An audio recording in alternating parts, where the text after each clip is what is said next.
Hello అండి అందరికీ. అందరూ ఎలా ఉన్నారు? నేనైతే చాలా బాగున్నాను. మీరందరూ కూడా బాగుండాలని ఆ దేవుని మనస్ఫూర్తిగా కోరుకుంటున్నాను. Welcome back to my channel happy family vlogs with Harsha. ఇదైతే నిన్నటి రోజు వ్లాగ్ అండి. నిన్నంటే వెడ్నెస్డే కదా. యాక్చువల్లీ వెడ్నెస్డే ఏంటంటే మా హస్బెండ్కి లంచ్ బాక్స్లోకి అయితే నేను ఎగ్ కర్రీ చేశాను. అదైతే నేను ఏమీ షూట్ చేయలేదండి. జస్ట్ నార్మల్గా ఉంటుంది కదా ఎగ్ కర్రీ ఎప్పుడూను. ఎగ్ కర్రీ చేసేసాను. మా హర్షకి బ్రేక్లోకి అయితే మోమోస్ పెట్టేశాను. అక్కడ పాలు as usual barley eggs boil అవుతున్నాయి అన్నమాట. ఇక్కడ కర్రీ అయితే చేసి ఇచ్చేసాను. వాళ్ళిద్దరూ కూడా వెళ్ళిపోయారు.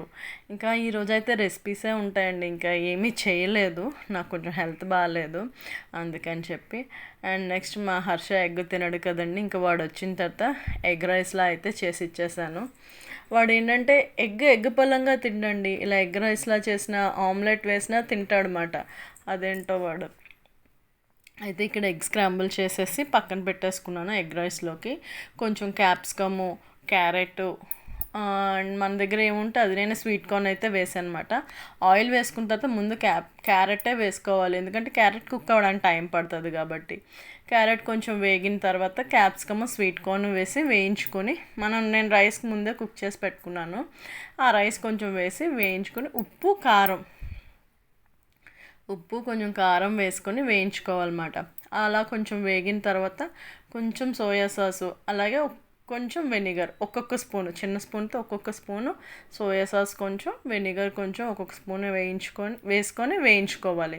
అలా వేగిన తర్వాత మళ్ళీ ఒక half spoon garam masala, spices మాట అవి, గరం మసాలా వేసుకొని కొంచెం బాగా వేయించుకున్న తర్వాత మనం ఫ్రై చేసి పెట్టుకున్న ఎగ్ ఫ్రై వేసేసుకోవాలి.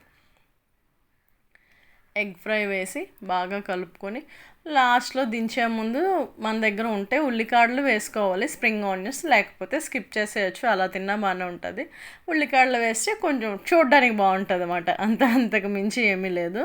ఉల్లికాడలు నా దగ్గర కొంచెం ఉన్నాయి, అవైతే నేను వేసేసి వాడికైతే ఇచ్చేసానండి. ఇలాంటివి ఏమైనా చేస్తే మా హర్ష ఎంత హ్యాపీ ఫీల్ అయిపోయి తినేస్తాడో అసలు ఇంకేమీ మాట్లాడమాట. చక్కగా తినేసాడు. ఇంకా నేనైతే గేమ్ అది కూడా ఏం లేదండి, వర్షం పడింది కదా, సో ఇంట్లోనే ఉన్నాము. అండ్ నైట్ డిన్నర్లోకి ఏంటంటే నేను సాలెడ్ చేశానండి. ఎగ్ విత్ స్వీట్ కార్న్తో సాలెడ్ చేశాను. స్వీట్ కార్న్, క్యారెట్ తురుము, అలాగే ఒక ఆనియన్, 2 ఎగ్స్ బాయిల్ చేసి అలా కట్ చేసి పెట్టుకున్నాను అనమాట. ఉప్పు, చాట్ మసాలా, లెమన్, అంతే. ఈ 3 వేసుకొని బాగా కలుపుకొని తింటే నైట్ డిన్నర్ అయిపోతుంది అనమాట. బాగుంటుందండి, హెల్దీ కూడా కదా. ఇక్కడైతే బౌల్ తీసుకొని అన్నీ వేసుకొని కొంచెం ఉప్పు, కొంచెం చాట్ మసాలా వేసుకొని బాగా మిక్స్ చేసుకోవాలి. మిక్స్ చేసుకున్న తర్వాత ఒక లెమన్ పిండుకొని మనం బాగా కలుపుకుంటే, మీకు లెమన్ మీ టేస్ట్కి తగ్గట్టు అన్నమాట. ఒకటైతే ఒకటి, హాఫ్ అయితే హాఫ్. నాకు ఒకటి ఎక్కువైందనే చెప్పాలి. నిన్న హాఫ్ పిండుకుంటే సరిపోతుంది అన్నమాట. నేనైతే ఇక్కడ మొత్తం అన్నీ వేసుకొని లెమన్ ఒక ఫుల్ వేసేసానులేండి. మీరు హాఫ్ వేసుకోండి, హాఫ్ సరిపోతుంది. నాకు ఫుల్ వేయడం వల్ల కొంచెం ఎక్కువ అయిందన్నమాట. కొంచెం బాగా మిక్స్ చేసుకొని నాకు మా హస్బెండ్కి అయితే ఇక్కడ సర్వ్ చేస్తాను అనమాట. సర్వ్ చేసేసి నైట్ హ్యాపీగా తినేసాం. మనకి లైట్గా ఉంటుంది, హెల్దీ కూడా. హర్షకి మార్నింగ్ చేసిన ఫ్రైడ్ రైస్ కొంచెం ఉంది, హర్ష ఫ్రైడ్ రైస్ తినేసాడు, సో ప్రాబ్లం లేదన్నమాట. నైట్ డిన్నర్ అయితే అయిపోయింది ఇక్కడ.